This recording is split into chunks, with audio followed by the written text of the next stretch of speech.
Vale.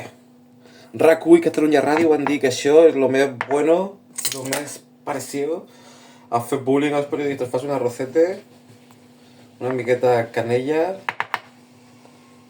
canet, y le metes la onza de la victoria. Chop.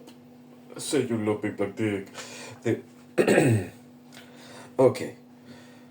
Així que si algú ha vist els posts que vaig fer ahir per la nit, ja sabeu qui és l'M. Rajoy, ja sabeu què és un CDR, ja sabeu què és el CNI, esto es la misma mierda.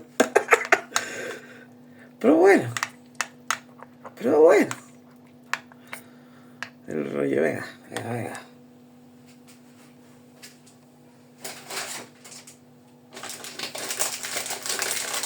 Estic Oliver Twist. Can I have some more? ¿Sabes que cuando le hace bullying a un periodista de mierda que te dice, oye, que tens un bocamoll, ets un bocamoll per criticar el pavo que es porta els 96.000 euros al mes? El rollo, joder, loco, que m'has desmuntat el plan, no pots fer-ho, això és malo. Vendrá algún squad, vendrá algún squad a matarme a mí. ¿A que no sabes lo que le va a pasar a ti, a toda tu familia, a todos tus colegas con los que nifas, a tus camellitos de mierda? ¿A que no sabes lo que va a pasar? ¿A que no sabes lo que... ¿De qué sabes lo que va a pasar?